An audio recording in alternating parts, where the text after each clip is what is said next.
Welcome to CEO desk. ఇవాల్టి మన CEO desk అంశం స్థానిక ఎన్నికలకు మోగిన నగారా. కానీ ఎలక్షన్స్ మాత్రం డౌటే. ఆలు లేదు చూలు లేదు, కొడుకు పేరు సోమలింగం అన్నారట వెనకటి కవరు. ఇప్పుడు తెలంగాణ రాష్ట్ర ప్రభుత్వ పరిస్థితి కూడా అలాగే ఉంది. మరి స్థానిక సంస్థల్లో బీసీలకు 42% రిజర్వేషన్లు ఇస్తామని తీర్మానం చేశారు. అంతవరకు సంతోషమే. కానీ కేంద్రం రాజ్యాంగ సవరణ చేయందే అది సాధ్యమా కాదా అన్నది మాత్రం ఆలోచించడం లేదు. ఆ విషయం ప్రభుత్వ పెద్దలకు తెలియంది కాదు కూడా. మరి స్థానిక సంస్థల ఎన్నికలకు షెడ్యూల్ను ఎలా విడుదల చేశారు?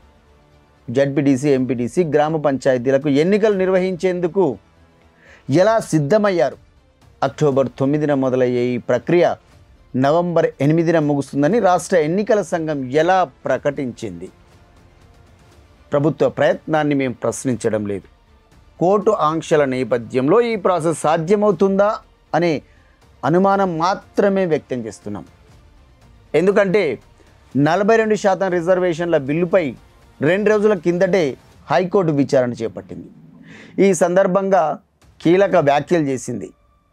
అసెంబ్లీ తీర్మానం చేసి గవర్నర్ ఆమోదానికి పంపిన బిల్లు పెండింగ్లో ఉండగానే 42% బీసీ రిజర్వేషన్ల జీవోను ప్రభుత్వం ఎలా జారీ చేస్తుంది అని హైకోర్టు ప్రశ్నించింది. మరి గవర్నర్ ఆమోదం లేకుండా జీవో అమలు చేయడం చట్టవిరుద్ధమని స్పష్టం చేసింది. మొత్తం రిజర్వేషన్ల పరిమితి 50% మించకూడదనే రాజ్యాంగ నిబంధన ఉందని, ప్రస్తుతం 42% బీసీ రిజర్వేషన్తో కలిపి 67%కి చేరడంతో రాజ్యాంగాలకు విరుద్ధమనే వాదనలు ఇక్కడ ప్రస్తావించింది హైకోర్టు. అయితే తమిళనాడులో 69% రిజర్వేషన్లు అమలవుతున్న తీరును కూడా ఇక్కడ చర్చించింది. ఇందుకోసం రాజ్యాంగంలోని 9వ షెడ్యూల్లో చేర్చి రిజర్వేషన్ పెంచిన అంశంపై కూడా ఇక్కడ వాదనలు చోటు చేసుకున్నాయి. అసెంబ్లీ నిర్ణయాన్ని బిల్లు రూపంలో గవర్నర్ ఆమోదించిన తరువాతే జీవో అమలు చేయాలి. లేకపోతే జీవో చట్టబద్ధం కాదని కూడా ఉన్నత న్యాయస్థానం స్పష్టం చేసింది. పిటిషనర్లు ప్రభుత్వం వాదనలు విన్న హైకోర్టు తదుపరి విచారణను అక్టోబర్ 8కి వాయిదా వేసింది. ఈలోగా ఎన్నికలు జరిపితే కోర్టు చివరి తీర్పు మేరకు కట్టుబడి ఉండాల్సిందేనని తేల్చి చెప్పింది. మహారాష్ట్రలో స్థానిక సంస్థలు, మున్సిపల్ ఎన్నికల్లో బీసీ రిజర్వేషన్ 50% మించగా సుప్రీంకోర్టు ఆ నియామకాలనే కొట్టివేసింది.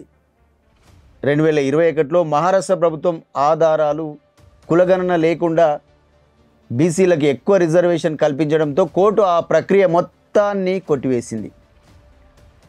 మధ్యప్రదేశ్లో కూడా బీసీ రిజర్వేషన్ 50% మించి కల్పించడంతో సుప్రీంకోర్టు స్థానిక ఎన్నికలపై స్టే విధించింది. నియామకాలను నిలిపివేసింది. ప్రభుత్వం తర్వాత ఆధారాలు, సమగ్ర డేటా సమర్పించాకే తిరిగి ఎన్నికలకు అనుమతిచ్చింది. ఇలాంటి ఘటనలే గతంలో యూపీలో కూడా చోటు చేసుకున్నాయి. మన కళ్ళ ముందే ఇన్ని సంఘటనలు కనిపిస్తున్నాయి. మరి అంత ఆధారబాధారగా ఎందుకు షెడ్యూల్ విడుదల చేసినట్టు? స్థానిక సంస్థల ఎన్నికల ప్రక్రియ రాష్ట్రంలో ఇప్పటికే ఆలస్యమైందన్నది వాస్తవం. కానీ కోర్టు ఆటంకాల నేపథ్యంలో అవి మరింత వెనక్కి వెళ్తే దానికి కారకులు ఎవరు? ముందుగా కేంద్రంపై ఒత్తిడి తెచ్చి గవర్నర్ వద్ద ఉన్న బిల్లుపై సంతకం చేయించుకుంటే అందరికీ మంచిది కదా. మరి రాష్ట్ర ప్రభుత్వం ఎందుకు ఆ ప్రయత్నం చేయడం లేదు? తెలంగాణ నుంచి 8 మంది బీజేపీ ఎంపీలు ఉన్నారు కదా. ఈ విషయంలో వారెందుకు కేంద్రంపై ఒత్తిడి తేవడం లేదు? ఇది బీసీలకు సంబంధించిన అంశం.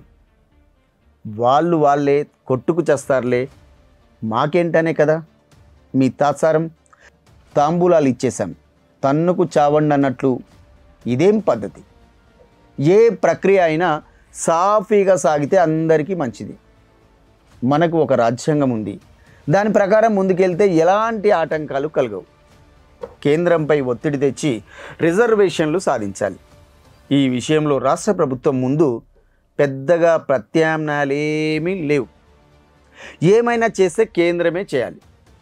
బీసీ రిజర్వేషన్ బిల్లును 9వ షెడ్యూల్లో చేర్చాలి.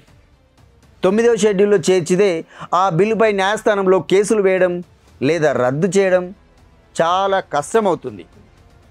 దీనికి భారత రాజ్యాంగంలోని ఆర్టికల్ 31B నుంచి రక్షణ లభిస్తుంది.